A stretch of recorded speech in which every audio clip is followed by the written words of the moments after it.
Blood clotting. How can it happen?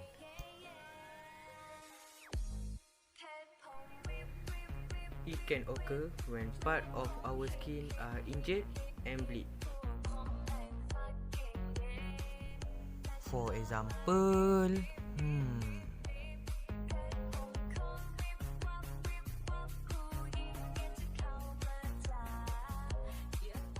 Allahu Akbar.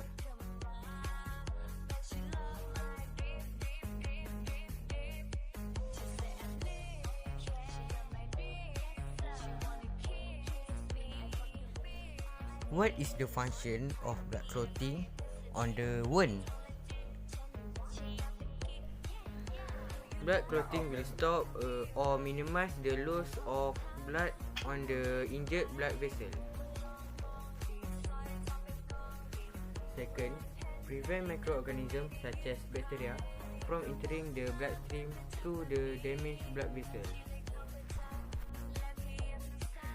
Mechanism of blood clotting. The coagulated platelets, stem cell and clotting factors in the blood plasma will form an activator called thrombokinase or thromboplastin. Thrombokinase, with the aid of calcium ion and vitamin K, will convert prothrombin to thrombin that act as the enzyme. The thrombin will catalyze the conversion of fibrinogen to fibrin. This fibrin forms a network on the wound surface to trap erythrocyte and to close the wound to prevent blood loss. Health issue related to blood clotting.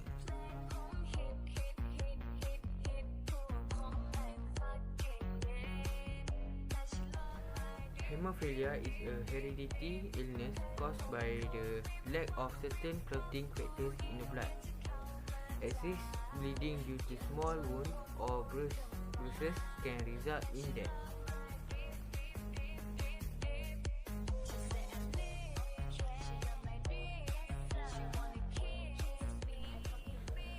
When a blood clot is transported by blood flow, the blood clot is called embolus. If the embolus gets stuck in a tiny blood vessel, the blood flow will stop.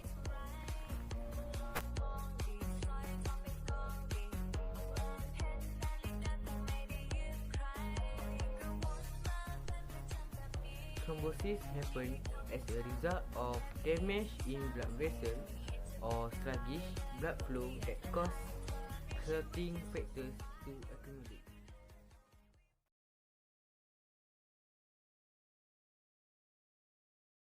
Now we want to talk about human blood group. Blood group of human terbahagi kepada 4. Kita ada A, B, AB and O. Donation and transfusion is based on the compatibility of the blood group of the recipient and the donor.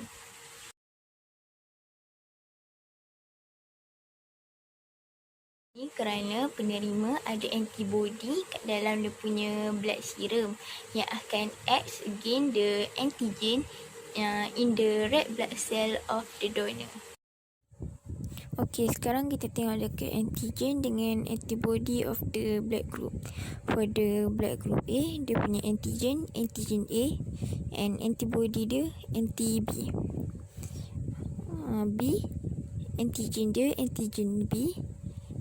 Meanwhile, antibody dia anti-A. Blood group AB, the antigen is antigen A and antigen B. While the antibody, so the blood group AB does not have antibody. The blood group O do not have antigen and the antibody is anti-A and anti-B. The compatibility of blood donor group with the recipient. For blood group A, can donate blood to blood group A and B only, can receive blood from blood group A and O only. Blood group B can donate blood to blood group B and AB only can receive blood from blood group B and O only. For the blood group AB, can donate blood to blood group AB only, can receive blood from the blood group A, B, AB and O. So jadinya macam AB ni dia boleh menerima darah daripada semua blood group. O can donate blood to blood group A, B, AB and O, boleh menerima darah kepada semua blood group, tapi dia hanya boleh terima darah daripada group O only.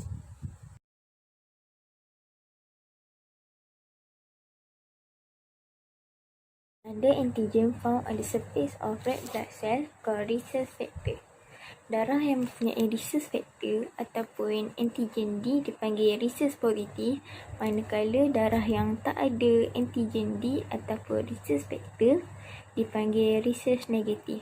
Sekiranya rhesus negatif dan rhesus positif bergabung akan menghasilkan rhesus antibody ataupun anti-D antibody. And recipient receive another dose of the rhesus positive, rhesus antibody will cause the anticoagulation of the donor blood cell. Dan keadaan ini akan menyebabkan kematian kepada penerima darah.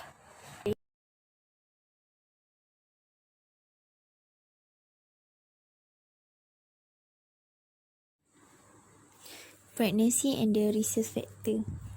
Selalunya masalah ketimbul apabila si lelaki berrhesus positif dan perempuan berrhesus negatif ni akan bersetubuh dan perempuan tu akan mengandung, dan fetus tu akan berrhesus positif. Maka selepas kali pertama perempuan tu melahirkan anak, darah rhesus positif dan rhesus negatif akan bercampur. Pada kali pertama melahirkan tak akan ada apa-apa masalah, tapi masalah akan timbul apabila melahirkan anak kedua. Hal ini kerana apabila rhesus positif dan rhesus negatif dah bercampur kedua. Kali kedua mengandungkan baby tu,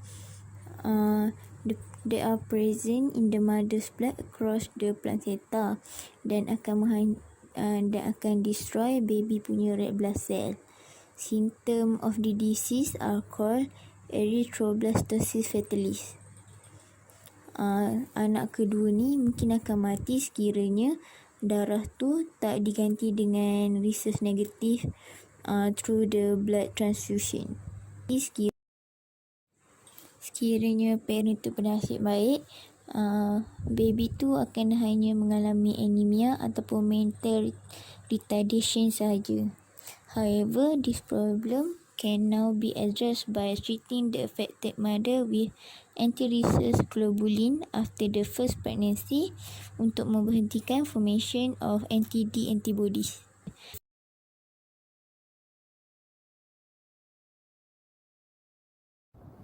The necessity for a healthy circulatory system. As we know, a healthy circulatory system is important to ensure the optimum health. The risk of getting a disease associated with the blood circulatory system can be reduced by taking care of the circulatory system. There are some steps that we can look after for the circulatory system to ensure it's maintain the health. One of them are eating a balanced diet that is low in fats and rich in fiber.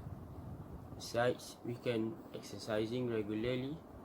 Next, preventing obesity, and lastly, do not smoke and do not consume alcoholic beverages.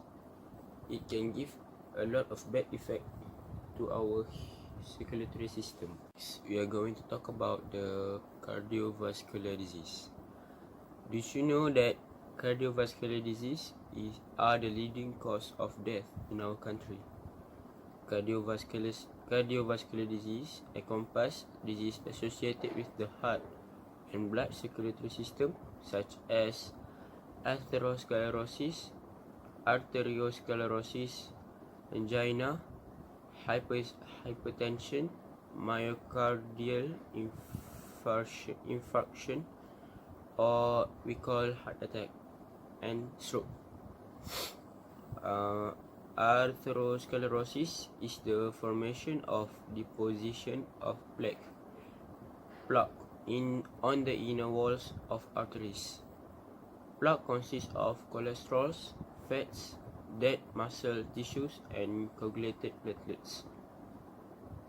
The plaque will clog and narrows the lumen of blood vessel, and because of that, the slow and difficulty flow of blood can cause hypertension.